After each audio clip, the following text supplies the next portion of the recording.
Hello students, आपका हमारे channel पे स्वागत है। यदि आप इस चैनल पे फर्स्ट टाइम विजिट कर रहे हैं तो आपसे निवेदन है कि इस चैनल को जरूर सब्सक्राइब कर लें और राइट साइड पे लगे बेल बटन को जरूर दबा दें ताकि एनएस बोर्ड के रिगार्डिंग आने वाली नई से नई जानकारी भरपूर वीडियो आप तक सबसे पहले पहुंच सके। इस वीडियो में हम बात करेंगे जो एनएस स्टूडेंट का 12th क्लास का रिजल्ट आ चुका है, 10th का आने वाला है, तो वो स्टूडेंट जिसके मार्क्स आपकी एक्सपेक्टेशन के अकॉर्डिंग नहीं आए हैं तो वो अपना रीचेकिंग या रीवैल्यूएशन फॉर्म कैसे फिल करें, इसके बारे में बात करेंगे। सबसे पहले आपने एनओएस की वेबसाइट पे जाना है sdms.ns.ac.in।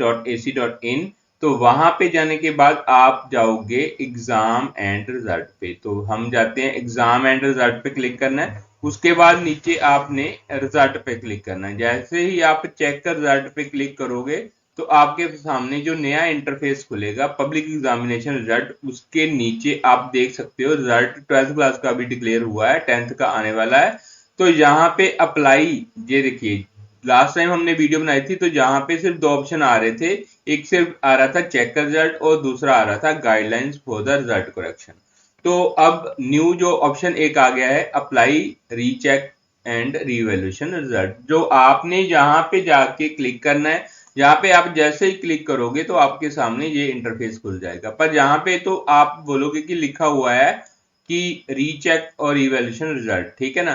तो इसके नीचे आपके नीचे लिखा हुआ है enter your 12th digit enrolment number. तो जहां पे आपने अपना एनरोलमेंट नंबर फिल करना है, तो हमने जहां पे एक स्टूडेंट का एनरोलमेंट नंबर फिल कर दिया और आपने सबमिट बटन पे जैसे ही क्लिक करते हो तो नया इंटरफेस खुलेगा जहां पे स्टूडेंट का नाम, उसकी डिटेल खुल जाएगी। तो नीचे उसके जो सब्जेक्ट हैं जो आपने पास किए हैं, जहां उसका SYCT है या SYC है, तो वो सामने दिखाई देने लगेंगे। तो अब आपने कौन से सब्जेक्ट की रीचेकिंग या रीवैल्यूएशन भरनी है। रीचेकिंग और रीवैल्यूएशन का डिफरेंस मैंने आपको बताया था। रीचेक में क्या होता है कि रीचेक में आपके जो मार्क्स हैं उसका काउंट होगा। मींस कि मैं आपको बता देता हूं दोबारा कि जैसे आपके नंबर ऑफ क्वेश्चन 10 है तो उसमें फर्स्ट क्वेश्चन में आपके 2 मार्क्स हैं, सेकंड में 3 हैं, या फोर्थ में भी 2 है, फिफ्थ में 1 है, तो सभी का जोड़ जो है वो चेक होगा कि आपका कोई क्वेश्चन का आंसर जिसके मार्क्स हैं उसका काउंट मिस तो नहीं हो गया है, बस यही चेक होगा। और उसके बाद रिवैल्यूएशन में जैसे आपका एग्जाम आपने दिया है और आपका जो आंसर शीट है वो किसी एग्जामिनर ने चेक किया और आपको मार्क्स लग गए, तो यहाँ पे क्या होगा कि नेक्स्ट एग्जामिनर जो है आपकी शीट को दोबारा से चेक करेगा। तो जहां पे आपके जो मार्क्स हैं वो बढ़ने के चांस हो सकते हैं कि यदि आपने एग्जाम जो है अच्छे से दिया है। तो आपको पहले डिसाइड करना पड़ेगा कि आपने रीचेक भरना है या रीवैल्यूएशन भरना है। जैसे ही आपने डिसीजन ले लिया है तो आप देख सकते हो फिर कौन से सब्जेक्ट का भरना है। जैसे ही आप अपना डिसीजन ले लोगे तो जैसे इंग्लिश का भरना है तो आप जहां पे जो गोल सा एक बटन लगा हुआ है वहां पे आपने इसको चेक कर देना है, ठीक है। जैसे ही चेक करते हो तो वहां पे आप ये ब्लू सा कलर दिखाई देने लगता है। जो भी चेक करोगे एक में एक ही चेक होगा, जैसे हम देख रहे हैं ना। तो इंग्लिश में रीचेक पे क्लिक करते हो तो रिवैल्यूएशन में उड़ जाता है। तो ऐसे ही आप एक ही भर सकते हो, चाहे रीचेकिंग भर सकते हो चाहे रिवैल्यूएशन भर सकते हो, सारे सब्जेक्ट की भी भर सकते हो, जी आप पे डिपेंड करता है। तो हमने बताया था कि हर एक सब्जेक्ट की अलग अलग फीस है।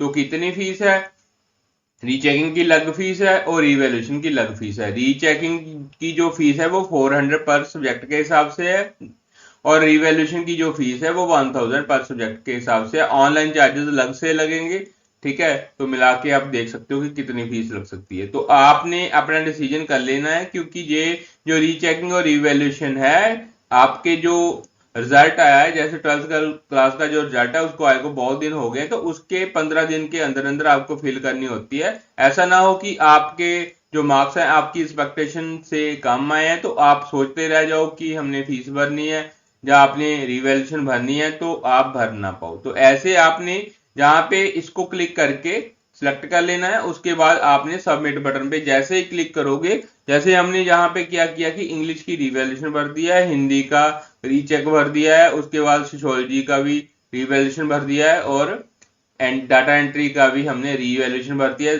तो हम देखते हैं सबमिट बटन पे क्लिक करके अब आगे क्या होता है। जैसे ही आप सबमिट बटन पे क्लिक करते हो तो आगे आपके जो सब्जेक्ट हैं उसका डिटेल आ जाएगा, the subject for which you have apply for rechecking या रिवैल्यूएशन। आप देख रहे हो जहां पे रीचेकिंग में हमने एक सब्जेक्ट भरा था हिंदी का, और रिवैल्यूएशन में हमने अलग अलग सब्जेक्ट भरे थे, English, sociology, data entry operation या हिस्ट्री।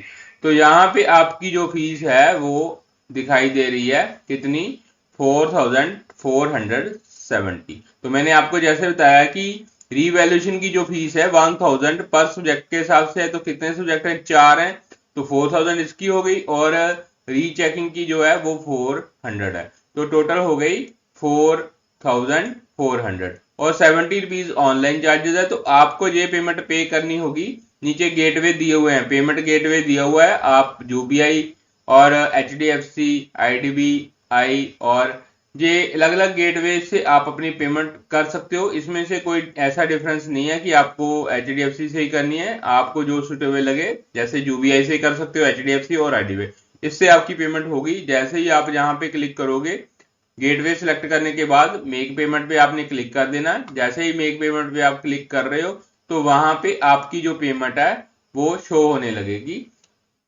ये देखिए, तो यहाँ पे पेमेंट पे क्लिक करना है, यहाँ पे आपने अपना जो भी मेथड है उसको सिलेक्ट करना है। ठीक है, HDFC क्रेडिट कार्ड है, जहाँ अदर बैंक क्रेडिट कार्ड है, जहाँ नेट बैंकिंग है, जहाँ यूपीआई है। जैसे यूपीआई तो होता है सभी के पास, जैसे ही यूपीआई पे क्लिक करोगे तो आपके सामने ये देखिए गूगल पे आ रहा है, फोन पे आ रहा है, भीम ऐप आ रहा है, पेटीएम आ रहा है, अमेजोन पे आ रहा है। ठीक है, यदि आपके पास कोई और यूपीआई आईडी है तो आप यहाँ पे क्लिक कर सकते हो।